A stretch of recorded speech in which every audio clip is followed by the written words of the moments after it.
Well, hello, everybody, and welcome to the Astrology Hub podcast. Today, we have a very, very special guest and a very interesting topic. And this guest, when she comes on our show, is one of the most popular, most watched, most requested, and that is, of course, Judith Hill. Judith Hill is a medical astrologer, an herbalist. She has been practicing astrology and herbalism for over 50 years. She has written 16 books and she has taught many, many courses, including 3 courses with Astrology Hub, workshops and courses. And so she is just an amazing, amazing human being. She has helped me and my love very personally through different medical experiences and is a wealth of knowledge and a gift for all of us. So, Judith, thank you for being here today. I'm so happy you're back on the show. Well, thank you, Amanda, my very favorite all-time interviewer and school host, and I love it when we can talk. Me too. Thank you so much, Judith. All right, so let's talk about herbalism and medical astrology. How and where and when did they intersect? Have they always been married, or is this something that developed over time? Tell us a little bit about the background between the two things. Herbalism and the use of cosmic influences is as old as mankind. The ancients would always look for the moon, when to harvest, when to pick certain herbs, and when to give certain herbs. But it wasn't until about the late 1st century AD that Thessalus of Tralles, he actually itemized, he was the first to put in writing the correspondences of herbs with planets, though these might have been far older because we know that the Druids would pick vervain under very particular influences and have ceremonies around it. But we're talking the astrology we know today started to be correlated with herbs around the 1st century. How did they originally map the correlations between certain planets and certain herbs, and why would there be correlations? Oh, that's a wonderful question. And in fact, just yesterday, I finished writing up a revised system of planet correlations with herbs because the Renaissance systems are very confused. You can't really use them very well. So the correlations were made in this manner. Herbs have different therapeutic properties. Some herbs are demulcent. They're very soft. They soften tissues. And others are stimulating. They'll get your digestive juices going, or they'll get your muscles or your circulation going, like cayenne. You heat up. It's hot. Okay? So certain planets have the exact same therapeutic properties that influence the body. So let's take Mars. Mars heats up and dries the body, and it throws poisons out. Mars is expulsive. So Mars would be matched with cayenne, which is stimulating and hot. Mars would be matched with laxatives, cathartics. Mars is a killer. So Mars is a warrior. So Mars is matched to antibiotic herbs like chaparral or any herb like tea tree oil that kills things you don't want. Garlic is a Martian herb. So you get the herbs matched to the various therapeutic properties of the planets. And there are many therapeutic properties of each herb. And herbs also serve different organs. They have organ affinities, such as dandelion root is very famous for helping your liver, and so is milk thistle. So the liver is governed by Jupiter. So they would be, some herbalists would put them under Jupiter. But the old lists would throw everything on there, and they would even take herbs that, for color, like a red was under Mars. And they also would put them under these lists by mythological associations, herbs that would appear in myths by certain gods like Venus. So they put, the herb under Venus. And then they would put them on the lists by the season that they grew in or what they looked like. So the lists were quite confused. And somebody looking at these lists wouldn't know what herb to pick for their problem. So I just fixed that. And I actually have a course called Astrological Herbalism Decoded that I made in 2020 that goes through all this and how to really use it. But our summit is the most important thing coming up. Okay, well, we will definitely be talking about that here soon.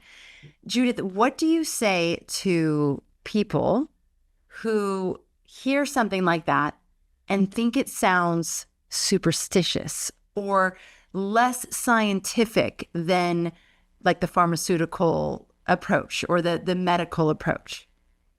They would think that because they don't understand what we're doing. And the difference is this: the medical doctor looks at the physical symptoms. So say the person has a heart issue and they say, oh, we're looking for plaque or we're looking for a leaky valve. They're trying to figure out what's wrong with the heart. The ancients did not know all about the anatomy of the heart and the vessels. They didn't know this. So they were looking at the forces behind the heart that we can't see. They were looking at the influences that created that heart to be beating too hard, or the influences that were creating the lazy heart. So behind chemistry is force. Chemistry is the body, molecular chemical structure. Behind this is force, various pranas, various influences. They can become imbalanced. That's what the astrologer can see. So the natal chart and the transits to that natal chart, the current influences, setting the seeds in the garden off, this is a type of a microscope that doctors do not have. And we see it working all the time. So say you have two people with high blood pressure and the doctor wants to give them the exact same medicine. The astrological herbalist looks at the chart and sees that this one's problem is caused by too much heat, too much Mars. And this one's problem is caused by too little heat, too little Mars. So you can get a heart attack out of too low blood pressure or high blood pressure. Then the medical astrologers also studied anatomy and medicine. So, okay, this person is having low blood pressure and now it's suddenly going really high because low blood pressure can lead to high. There's all these things. So if the person's problem is caused by cold energies, you treat them with warming herbs. If the person's problem is caused by heated energies, you give them cooling herbs. Very different approach to what appears to be the same problem. This is where astrology has quite a level of influence that medicine cannot look into. And the second level of influence is, of course, the transits. The doctors may just say, okay, it's a great time to have surgery today, and it's an eclipse. Good. They're ignoring 3,000 years of empirical experience that this can cause all kinds of things to go wrong. Or they might feel this is a good time to release the person from the hospital. And the astrologer can see, oh no, they're going to have another episode in just 2 days. And sure enough, I actually saved a woman's life this way. She had very, very serious asthma, the kind that can kill you. And the doctors released her with a little spray bottle. And I could see she was going to have a massive attack that might kill her in about 3 days. And I warned her. And I said, keep your, what are they called, fibrillators or something, a little spray bottle. Inhalers? Inhalers, yeah. Keep your inhaler with you at all times. That's all I told her. And so she understood, but her spouse hid the inhaler. And on the third day, she had a massive attack exactly when the chart showed it. And she was able to find the inhaler and get it and save her life. And this is one of many, many, many examples. The astrologer can see into time, and we use time in herbalism. There are days you do not start a protocol. There are days that you shouldn't take any herbs at all. Let the body rest. There are days your problem might demand an herbal or medical approach. I'm not against chemical medicines. It's just that so often they're not necessary. In lighter cases, you have perfectly good herbs that will be trouble-free in the body that can do the same thing. You often need the chemical medicines when things are very in extremity, because herbs are often not as powerful. But before you get there, you often don't need to get there. Right. That's the approach here. But no, we honor all the significant discoveries of modern medicine, and we study them. Judith, when you said earlier, it could be too much Mars, or it could be too little Mars, or the person could be too hot or too cold. What do you mean by that? Are you looking at their natal chart? Are you looking at the transits? Like, what do you mean too little Mars or too much Mars? This works very, very similarly to traditional Chinese medicine or to Ayurveda. Very similar concepts. When you're talking about heat or cold, these are real things. Some people are hotter. They get flushed faces, they're hot all the time, and it will go with many symptoms. Other people have cold extremities. They're tense, their tissues getting harder.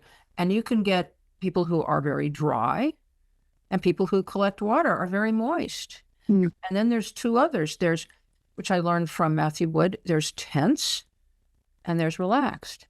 You're very relaxed people, very relaxed. Hey, bro, chill. And then you have people who are extremely hyper intense. They're about to explode. They're like wound up like springs, and very tight muscles. They need to get all that energy out somehow. So you have these actual variations in the body. So we have two humans. Two humans can be. Let's put it this way: we're made out of the same stuff, but the energies shown in the natal charts are extremely different and similar to a watermelon and a sparrow. A sparrow is a very different creature than a watermelon. Or we can say a greyhound is a very different creature than a Saint Bernard. Humans are just like this. We have very big differences between our bodies, but we're all made out of the same stuff. And you can have, a tiny little fast-moving person, or, a great big slow-moving person who's very strong. So the ancients specialized in studying the energetics of people, of planets, and of herbs.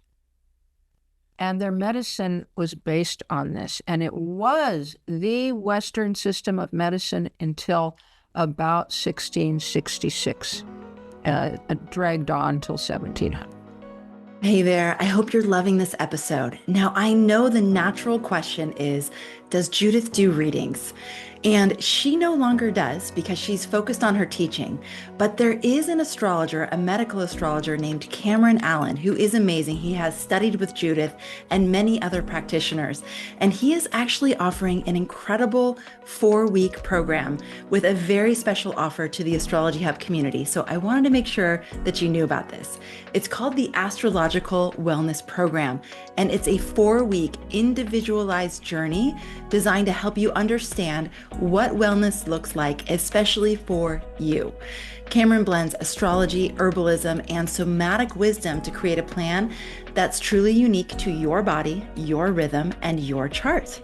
He is offering our Astrology Hub community $100 off this program, so you can sign up and learn more at astrologyhub.com/astrowellness, and make sure to use the code ASTROWELLNESS at checkout to get your $100 off. Now, I hope that you will check that out. And in the meantime, enjoy the rest of the episode. Is our health better or worse overall? I mean, I think the perception is that we have a lot longer lifespan. There's been so much improvement. Is that true? And would you say that a combination of the two would be ideal? That there are great things from the modern approach to medicine, and there are great things from the ancient approach to medicine, including astrology and herbalism, and we should, and ideally we would be using both. Yes. It all depends on what area you're looking at.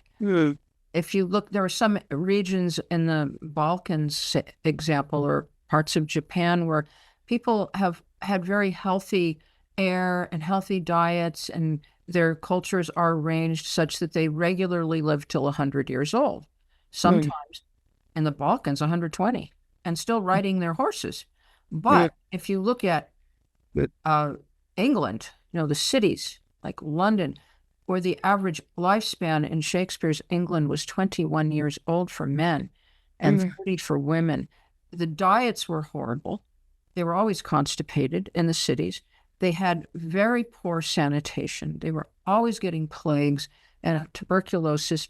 They had no knowledge of germs, no knowledge of STDs. They were in trouble, these populations. And it was in these populations that germ theory arose, and people started learning about antibiotics. And though they had them in other cultures way back, not to this degree, started studying how to use medicines for pain. So if you got sick or you needed a surgery, you were in serious trouble because they didn't even have anesthesia. And they would have to hold you down, put a sock in your mouth, and do the surgery. That's what they did. And many people would die from the surgery. 1 in 4 women, until even in the Old West in America here, 1 in 4 women would die of childbirth. Immigrant women in America until the time of my mother, the average age was 40. So, which is about what it is in some nations today for women. So we've had huge advances in sanitation, controlling germs, plagues, knowledge of the body. But we still have no knowledge in the medical profession of the forces behind health, of natal patterns, of timing, and herbalism, which can very effectively handle many, many problems, as well as many chemical medicines, without harming the body, is still largely ignored. But you do see doctors prescribing tried and true and tested herbs like ginkgo, St. John's wort. There's a few that have made it in to the medical people do recognize them in some areas. I know I've told this story on the podcast before, but it was just so profound. When you're talking about the forces behind something that you might be experiencing in your body, my love was going through something with his heart, with the atrial flutter experience. And we went to some of the best cardiologists, and all of them focused in on the heart and were addressing the heart. But what Judith was able to do was correlate several different things that were happening in his body behind what was happening in the heart. Like, it was almost like they were all coinciding in the heart, but there were other weaknesses that needed to come into balance that only Judith could see, looking at both his natal astrological chart and the transits. And that was the other thing. is he was having these Uranus transits that would trigger, and it was like clockwork when there would be an episode, or when there would be, when it would kick in. And so it was just incredible to experience what Judith is talking about, because it all sounds amazing. But then when you actually have that tangible experience of, wow, here we have some of the best doctors all using some of the best technology, the best modern technology that we have to look inside the body and see what's going on, but they cannot see all of these pieces. Only a very skilled medical astrologer, Judith, was able to see the correlations that were happening and the forces behind. And when we were able to address it from all levels, it went away, and it hasn't been an issue. So this is an amazing, I've gotten to live through an incredible testimony of exactly what you're talking about. And we have to let the audience know that I always have a very detailed waiver signed. Yes. I'm not a licensed medical practitioner. I will work only under the auspices of doctors who are handling the case and with signed waivers. I'm very, very careful not to give medical advice or opinions. I'm giving astrological information, such as in all up until 1700, they had a list of etiologies or causes that was far greater than what we use today, because they believed in supernatural causes of illness. They believed constipation was a big cause behind illness, and so forth. But one of their major etiologies was astrolic. So in the case of Amanda's love, he was having some very significant astrolic causation, and I could identify that for the doctors to look at, and they could get help.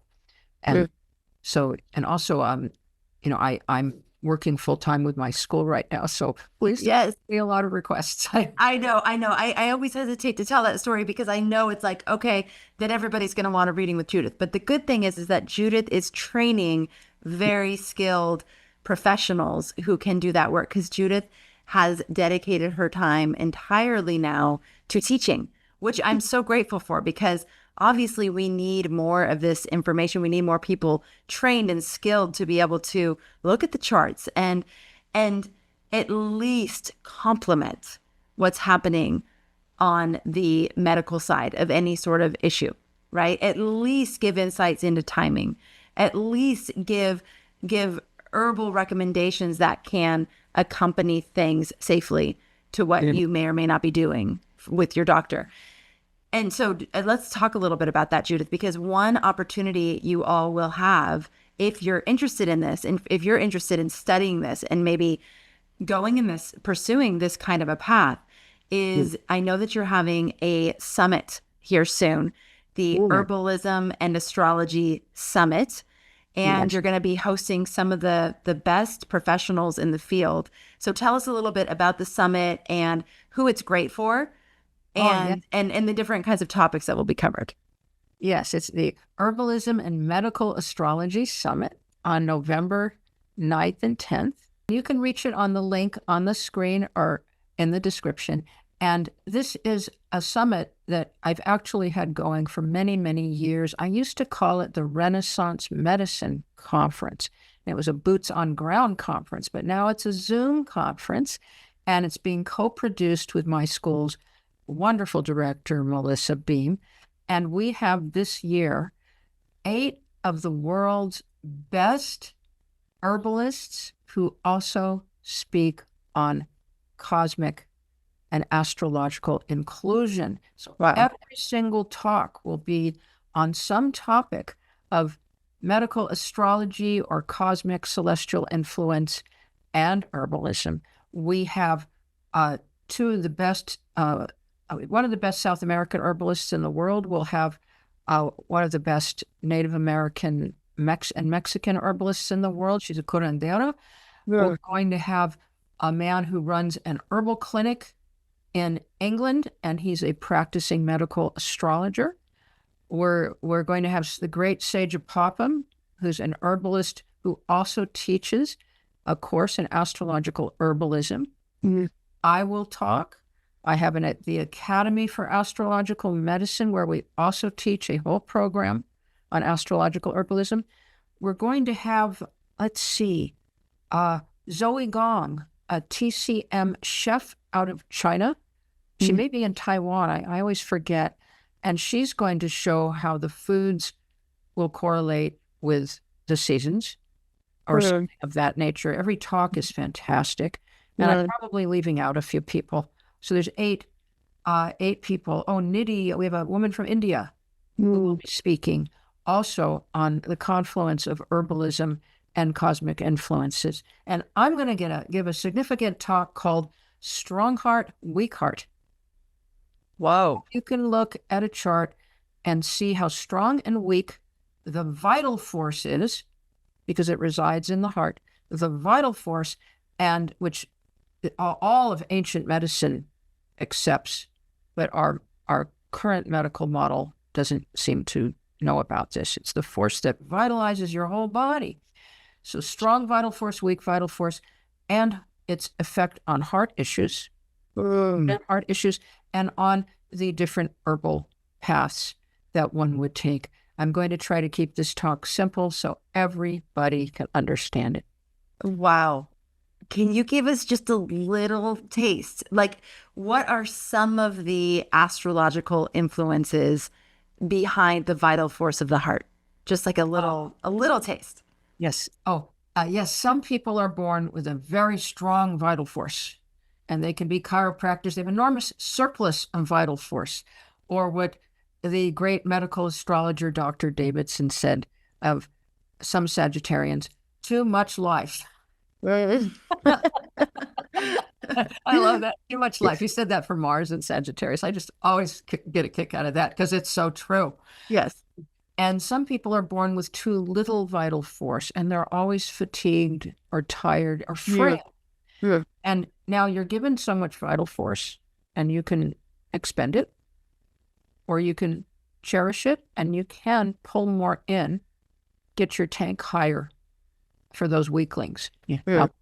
And so the fire signs, particularly Aries and Leo, are given often a surplus of vital force. And are you talking about sun sign? Yes. Okay. Yes. Sun sign. And certain houses are better too. Like the first house is very good for the sun, the fifth house, and the 10th house. Now, Taurus and Scorpio are also known to have a very good accumulative force. They store vital force very well.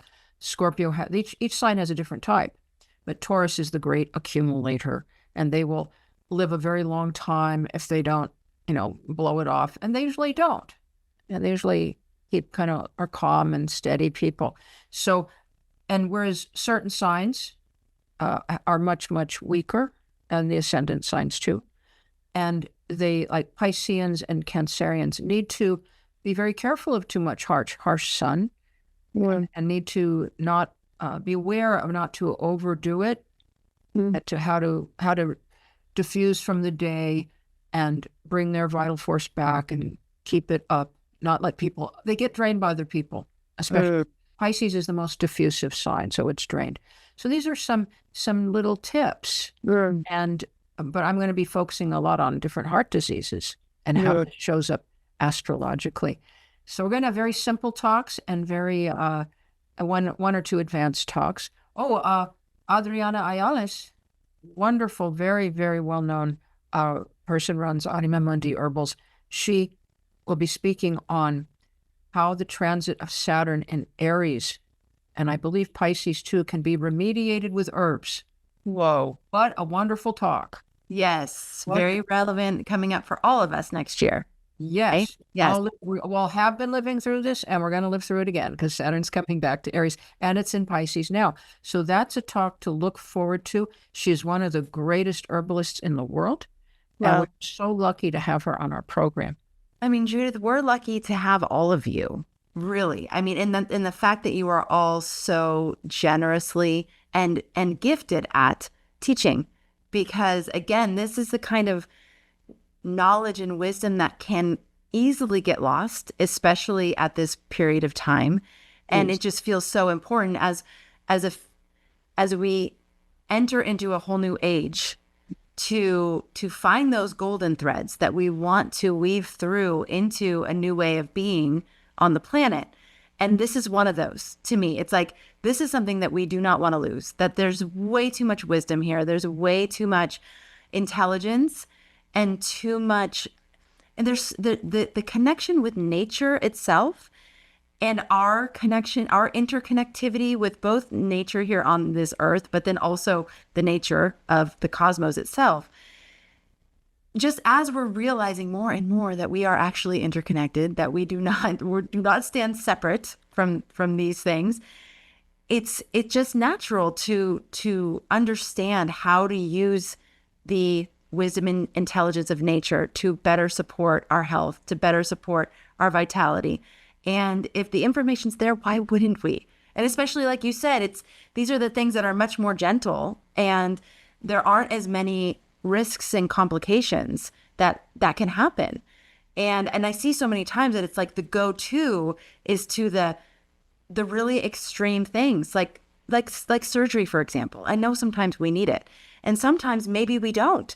And wouldn't it be nice to exhaust those options that we might have, that we don't know we have, before we go there, right? Well, yeah. And another great example is we don't need to get osteoporosis unless you have a really strong genetic issue with it. Your chart will actually show if you're prone to it, and it will show times it's likely to, you're likely to dump your calcium out of your bones. And there are wonderful herbs to augment the calcium. And I know this is true because I've been taking them every day for 30 years, and I just had an x-ray and I have the spine of a 30-year-old. What? Yeah. Judith, can you tell us what some of these herbs are? And I'm very slightly built. I'm usually the type that should be, and I haven't lost any height at all. And there's definite herbs. Oat straw can be an herb you make unless you're allergic to it. You can make the tea, oat straw tea. You have to know how, and you can do that one every day. The Irish railroad crews that built the railroads across America to meet the Chinese coming from the other end. That's how the railroads were built. They were fed on oat water, just soak oats in water to keep their strength. And you have nettles, you have alfalfa, and alfalfa can't be taken by everybody or every day, but it grows 20 feet in the ground. It serves all these big boned animals. These grasses know what to do. They're intelligent. Consider herbs alive and intelligent. And they have been evolving for millions of years. They have a little trade going with these big giant herd animals. You eat us and you defecate out our seeds all over the place. And so they're having a little trade going on. And so horses and big, huge bulls, they're eating grass. And so there's red clover, there's parsley, there's mullein. So every night I make myself a mixture. I can do the oat straw, you can do every day harmlessly. And I drink about 4 glasses a day. And I have not had the slightest problem with osteoporosis and very, very little arthritis, even though it runs in the family. This is amazing. I literally yesterday, I watched a video of one of these, I guess I would call her a fitness influencer. She's in her like 50s. Yeah. And she was talking about how, she's always been a very healthy person. And so she was shocked when she went and had a DEXA scan and found that she had the precursor to osteoporosis. What, osteopenia? Is that right? Osteopenia. Yeah. So she had that, and she was shocked because she lifts weights and she's very conscious of her diet and she is very active and she's doing all these things, right? So she started wearing a weighted vest, thinking that it would help with the bone density. Well, anyways, I guess they're coming out with some studies that are showing that like it mildly, like it maybe does, but maybe doesn't. So it's inconclusive. But here she is, every single day walking with this weighted vest, thinking that this is going to help her bones. Yeah. And there could be an easier way. I mean, there could be an easier way just to ingest herbs that are designed to help grow health and maintain healthy bone structure. Yes, if you look at certain cultures, they do not have all the osteoporosis and knees and hip. Almost every person I know at a certain age has been getting a knee or hip replacement. Yes, yes. Oh, this was unheard of. It means without that, we'd have a nation of cripples, people who wouldn't be able to walk by the time they were 60, even 50. Right. But now just replace the part. But this was unheard of in the past. We're not getting about at least a third to a half of the minerals our grandparents did from the soils. But I know other herbalists who are older than me who have no sign of it, one had a hip exam and the same thing, the hips of a young person, the bones. And, herbalists do this. We know this. So I like to, get people interested. Even the men are getting osteoporosis now.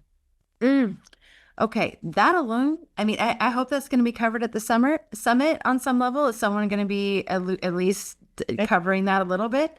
I'll have to mention it. I'll put a note down. Really, because it's, I mean, there's so many big issues, right? I mean, at this point, our health as a nation, at least in the United States, and I know many other countries, it's a crisis point. And so many people are suffering from so many different things. Yeah. And to just be bringing this awareness in ways that we can do that are safe and effective. I'll give you a tip.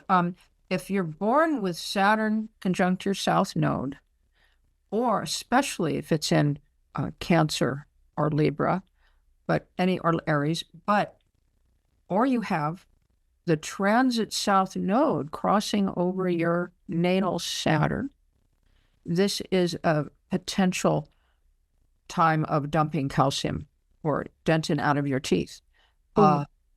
But if you're born with that, you're more likely to be a little prone to osteoporosis. So you get on it. The chart isn't set in stone. We have the ability to adjust it. Just like if you're born with bad eyes, you wear glasses.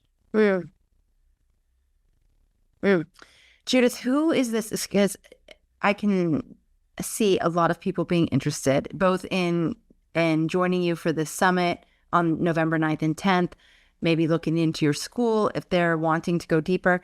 Who are the perfect candidates as your students? Who are the perfect people? What kind of background, what kind of training, what kind of interest?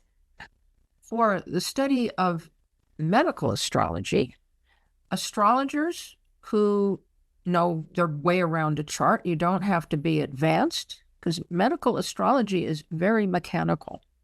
You're working with energies. It's the way astrology was originally done. There was, medical astrology was one of the very earliest uses of astrology.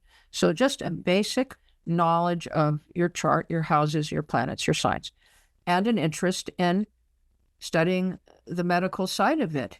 It's very good for helping clients get pregnant. I've had huge success with that. Right. There are 6 branches of medical astrology. We teach them all at the Academy for Astrological Medicine. And, there's medical horary. Medical elections are great. Learning to time when to do a surgery is a wonderful thing to know. Or go to your dentist. Have a root canal. It does make a difference. You ever have those days where just everything goes wrong? Yes. You have a day where everything goes right.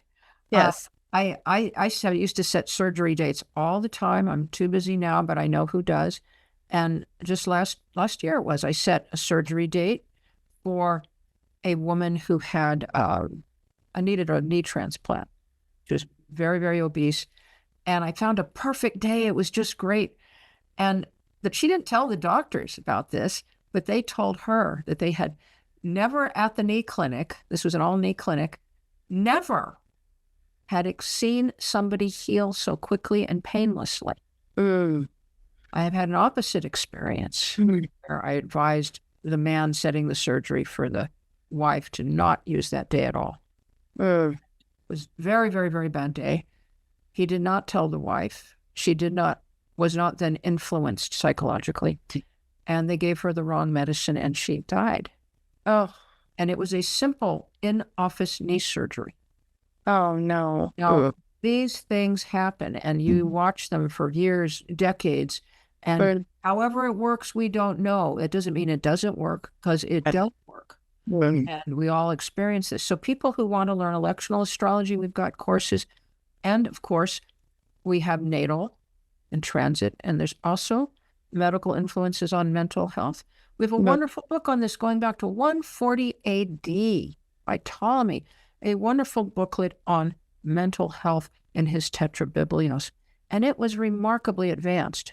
But if people want to learn astrological herbalism, or how astrology and herbs blend, then we have this amazing summit on November 9th and 10th.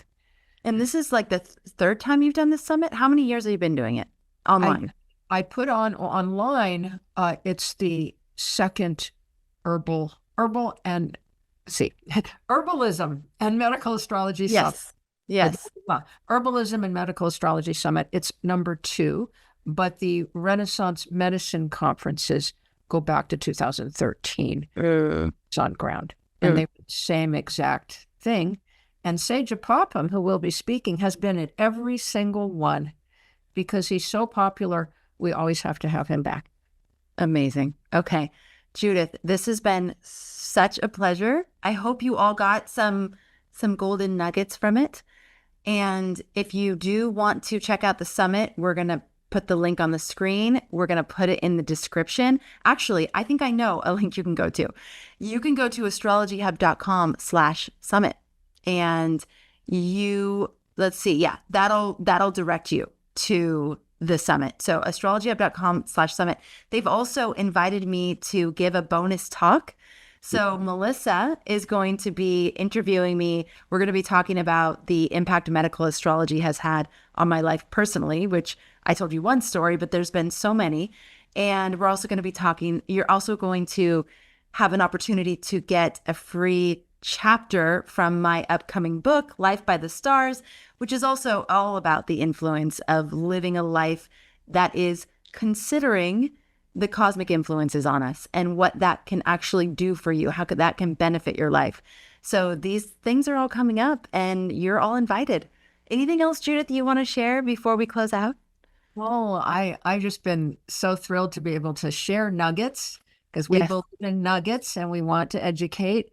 And I like people to put on their bibs and get their knives and forks out, because this is one juicy, delicious subject. Very worthwhile for anyone.